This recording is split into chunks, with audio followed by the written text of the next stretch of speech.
शक्तिलाल जी मुझे सुन रहे होंगे विधायक, जरा उनको कहना तुमने उनके परिवार वालों को मिस कॉल मारे रात को 1 बजे। शक्तिलाल शाह जी विधायक है वहाँ के। मेरे जितने भी विधायक अगर काम नहीं कर सकते, किसी की मदद नहीं कर सकते, मुझे आप पत्रकारों के सामने लिख के दे, मैं सबकी जितने भी लोग हैं विधवा महिला में सबका पेमेंट मैं करूंगा एवरी मंथ, बस मुझे लिख के दो। ताकि रोशन रतूड़ी ने डेड बॉडी के नाम पर पैसा मांगा, पैसा खा लिया और अभी तक डेड बॉडी घर नहीं पहुंची है। माई डिग्निटी, कोई माइकल आज इस पृथ्वी में ब्रह्मांड लोक में आपके टीवी के माध्यम से बोल रहा है, एक व्यक्ति मेरे ऊपर उंगली उठा के दिखाए कि किसी का मैंने 1 रुपए का चाय, हम दारू नहीं पीते हैं, बीड़ी नहीं, चाय नहीं, सिगरेट नहीं, तंबाकू नहीं, किसी चीज का सेवन नहीं करते, ना किसी घर में खाते हैं किसी भी। उत्तराखंड विशेष अगर मौका मिलता है तो राजनीति में नहीं सिर्फ इंडिविजुअल अगर कोई सीएम करके दिखाते मैं मान जाऊंगा, बिना कोई भी सीएम हो चाहे पीएम हो किसी भी पार्टी का या वो एमपी हो, मैं चैलेंज करता हूं, जो काम मैं करता हूं अपने दम पे एक विधायक करके दिखा दे उत्तराखंड का, अपने दम पे छुड़ा के दिखा दे किसी को, अपने दम पे। खुद पीएम को भी चैलेंज कर रहा हूं मैं, किसी भी पार्टी का पीएम हो अपने दम पे जाए सऊदी अरब से लोगों को निकाल के दिखाए। सरकार किसी साथी की जरूरत है बुढ़ापे में। अच्छा आप यहाँ भी पहुंच गया आप, अच्छा इसमें भी उसने लग गया जी। शादी के लिए तो बहुत सारे प्रपोजल आते हैं, लेकिन सर जो मैं काम करता हूँ उसमें मैं नहीं चाहता मेरी फैमिली को किसी को तकलीफ उठानी पड़ती। किसी गैंग माफिया के खिलाफ बोलना बहुत आसान बात, इसलिए नेता तो इधर से ठोक के बोलता हूँ। मर गए थे इतने मुल्क चले गए, आप जैसे अच्छे दोस्तों से मिल गए, अपने उत्तराखंड के पत्रकार बंधुओं से मिल गए, इससे बड़ी क्या और क्या चाहिए अपने को, क्या चाहिए। अभी मैं आज तक मुझे बताइए किसी पॉलिटिशियन का बेटा कभी अपने बाप की रैली में झंडा उठाया? मैं उनका बेटा कहाँ पढ़ रहा होगा? अमेरिका में वकालत कर रहा होगा, उसका बेटा कहाँ कर रहा होगा? इंजीनियर बना। और हम लोग झंडे, शाम को भी थोड़ा सा बोतल ली खत्म, सुबह फिर पत्नी बोलेगी दिन भर कहाँ था? झंडा उठा रहा था मैं। कद गमी ली 500 रुपया, कद गमी नहीं 300 रुपया, 200 का प्याज मिले, लड़ाई। तो बाहर के बहुत सारे पूंजीपति लोग आ रहे हैं जो औने पौने दाम में हमारी जमीनें खरीद रहे हैं, और वो ऐसे ऐसे लोगों को बसा देते हैं जो यहाँ बहुत गंदगी फैलाने का काम भी कर रहे हैं। बहुत सारे आके रोजगार ले रहे हैं, लेकिन हमारे लोगों को रोजगार नहीं मिल रहा भू कानून के लिए स्पेशली, क्योंकि हमारे यहाँ पे बहुत सारी चीज़ें मैं देख रहा हूँ, कुछ सालों में बहुत सारी घटनाएं भी हो रही हैं, बहुत सालों में यहाँ सॉरी मैं महिला बैठी हूँ, नहीं तो यहाँ पे बहुत सारी चीज़ें होती हैं। देवभूमि के अंदर चरस यहाँ है, वैसे वृत्ति इधर है, सब कुछ इस देवभूमि के अंदर आज की डेट में हो रहा है। अगर कोई पत्रकार कह दे कि मैं गलत कह रहा हूँ तो जो मर्जी बोलिए आप, क्या नहीं हो रहा आज की डेट में उत्तराखंड में, आप मुझे बताइए। सिर्फ दिखाया नहीं जाता है, कुछ लोग नहीं दिखाते, जिसकी सिटिंग ऑन गवर्नमेंट होती है वो चुपचाप मेकअप करके चले जाते हैं। मैं जिंदा हूँ, मैं किसी भी उत्तराखंडी होटलियर नॉन होटलियर्स या कोई किसी भी प्रांत का हो, किसी राज्य, कोई ऐसा राज्य नहीं जिस राज्य के लोगों को मैंने न निकाला हो। मेरे लिए religion doesn't matter, caste doesn't matter, nationality doesn't matter, I work for each and every one, that's my. Roshan भाई, आप तक सभी लोगों की पहुंच नहीं है। जी सर। कोई फंस जाता है तो किस तरीके से आपसे कांटेक्ट करें, इस बारे में? जी सर, बहुत अच्छा सुंदर सवाल पूछा आपने, क्योंकि आप लोगों के अंदर भी इंसानियत है। मेरा पेज है रोशन रतूड़ी RR नाम से, और उसके माध्यम से, और जैसे कि मैंने बहुत सारे टेलीविज़न दुबई में भी और अलग अलग जहाँ मैं जाता हूँ वहाँ पे, शायद आप लोगों को नहीं पता है, HMTV हैदराबाद, बहुत सारे टेलीविज़न है जो मेरा इंटरव्यू लेते। कभी कभी मैं मना भी करता हूँ क्योंकि मैं थक जाता हूँ और मेरे पास केस होता है, तो मुझे 2 घंटे के अंदर किसी का केस निपटाना है पढ़ने के बाद, तो ये उसमें तो लोग मुझको फेसबुक से, और आप जैसे जो वेल विशर है, मनीष भाई साहब हैं, आप लोग हैं, मैडम, जो मुझ तक लोगों को पहुंचाते हैं कि सर ऐसी ऐसी बातें, लड़का फंस गया, तो मैं वो लोग मुझ तक पहुंचते, फिर मैं उनकी पूरी इन्वेस्टिगेशन करता हूँ, उनका आईडी लेता हूँ कि मतलब ये लोग सही हैं या गलत है, कौन से वीज़ा पे काम कर रहे हैं, कौन से वीज़ा पे नहीं है। उसके बाद मैं उनकी बात सुनने के बाद फिर उनकी company, government, human rights commission जो उस कंट्री का है, CID है, जो भी इमिग्रेशन डिपार्टमेंट है, मैं उनसे डायरेक्टली कॉन्टेक्ट करता हूँ। और तो मैं ये कहूँगा जो लोग जाते हैं उनको सावधानी बरतनी है। आपको वीज़ा के बारे में नॉलेज नहीं, आप एम्बेसी के पास जाइए ना, आप एप्लीकेशन को ऑनलाइन में चेक कीजिए ना। आप क्यों दूसरे का पेमेंट करते तो पीट क्या होता है, आप गूगल पे मत करें। आप ऐसी जैसे मेरे वीडियोस बना रहे हैं ऐसे वो लोग उसका विजुअल बनाएं, पैसे देते समय ये उसका रजिस्ट्रेशन सर्टिफिकेट लीजिए, उसकी कंपनी का उसका आप पासपोर्ट कॉपी लीजिए, उसका आधार कार्ड लीजिए, उस कौन सी जगह से आता है, कहाँ उसका ऑफिस है, देखे। उसमें कई कंपनी ऐसी जिन्होंने छोटे छोटे ऑफिस खोल रखे, और जब करोड़ों रुपए ले लेते हैं उसके बाद जब पता चलता है 10 दिन के बाद हाँ तो ऑफिस ही नहीं, वो पूरा प्लेन हो जाता है। तो इन चीज़ों में सावधानियां बरतने की बहुत जरूरत है सर। ऐसी बहुत सारी, जो अगर कोई मर्डर करता तो मैं उसका साथ नहीं दूंगा। कोई इसी पत्रकार की बहन के किसी का मर्डर करेगा, कोई मुझे कहेगा कि तुम अपनी पावर का या अपने उसका इस्तेमाल करो, उसको नहीं बचाऊंगा, क्योंकि जिसने मारा, जिसका मारा उसका भी तो सोचना है। पर ये देखना कि मर्डर राइट वे में था कि रॉन्ग है। आतंकवादी का मर्डर किया तो कोई प्रॉब्लम नहीं है, मेरे देश के खिलाफ कोई साजिश कर रहा है उसका मर्डर किया, मुझे कोई तकलीफ नहीं है। लेकिन निर्दोष व्यक्ति को कोई मार रहा, जब आप विदेश जा रहे हैं तो आप सावधानी बरतें। आप मारने के लिए जा रहे हो लोगों को, तो उसका भी मेरे पास आया है सर। जी सर, टिहरी वाले की बात करता हूँ।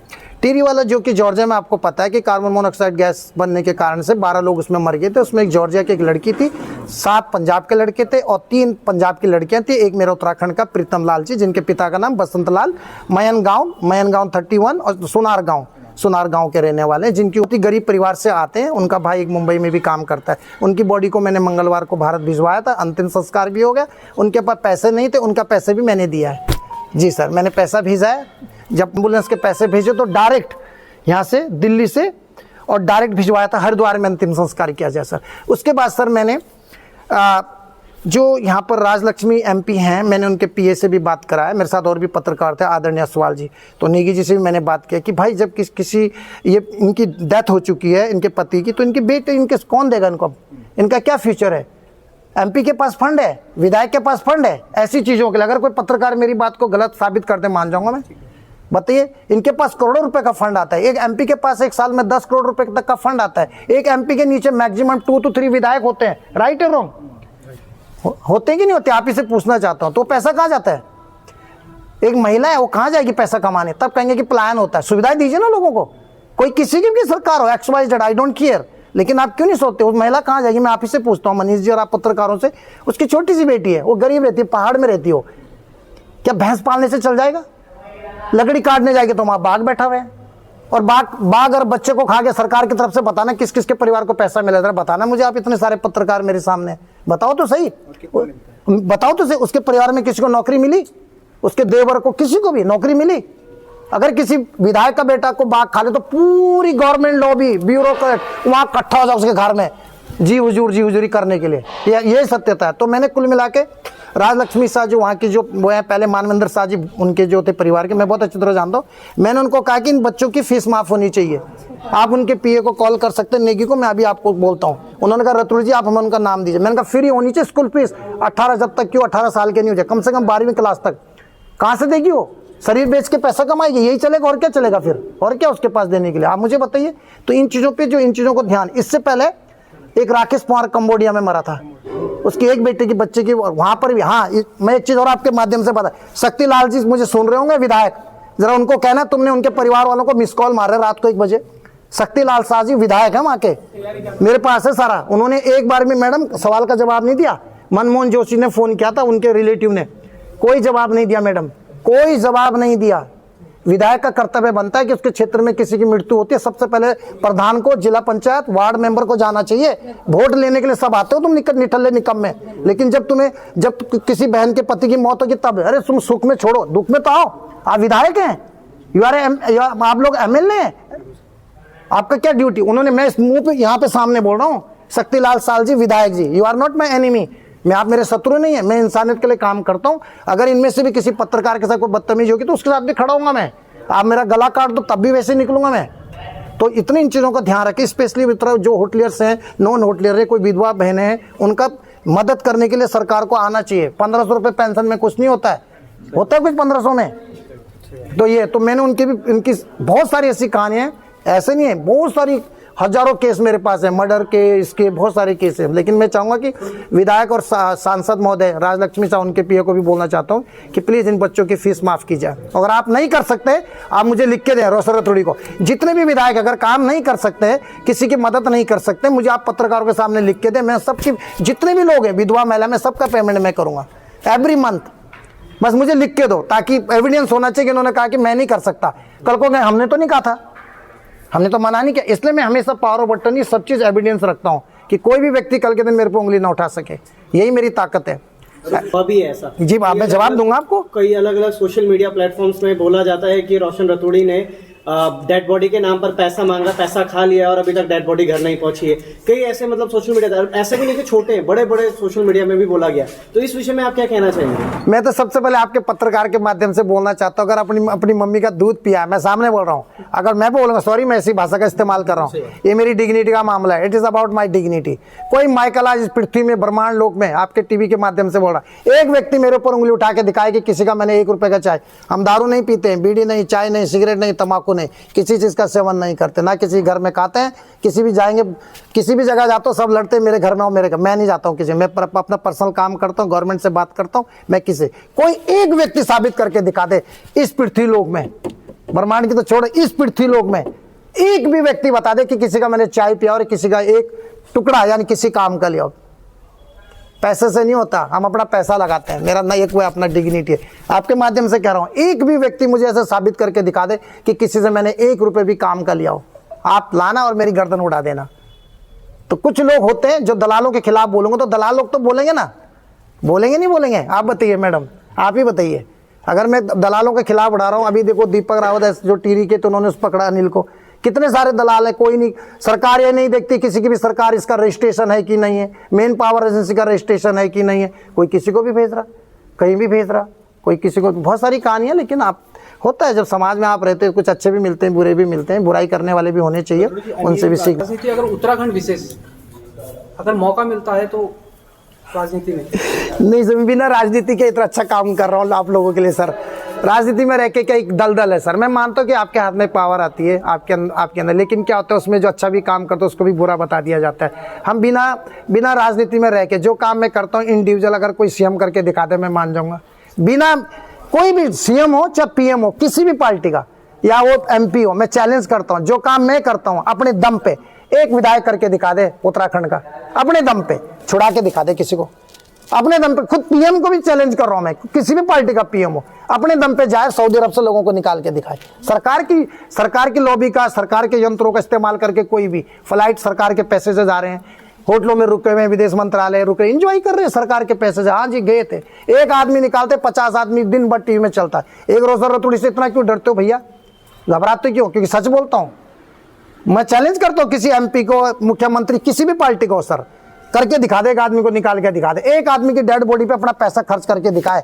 मुझे बताए कि कैफिन बॉक्स की प्राइस क्या होती है, आप मुझे बताए कि सीआईडी कितने पेपर बनते हैं और कितने पेपरों को क्लियर करने के बाद बॉडी को कैसे भेजा जाता है। मुझे बताए कि जो डेड बॉडी वो किस में आती है। अब लोगों को लगता है कार्गो में आती होगी यार, अलग आती है, ऐसा कुछ नहीं, उसी में आती है जिसमें हम आम लोग आते हैं, हमारे लगेज के साथ में डेड बॉडीज आती हैं। तो बहुत सारे लोग गुमराह करते हैं, वहाँ ऐसा हो गया, ऐसा कुछ नहीं है भैया।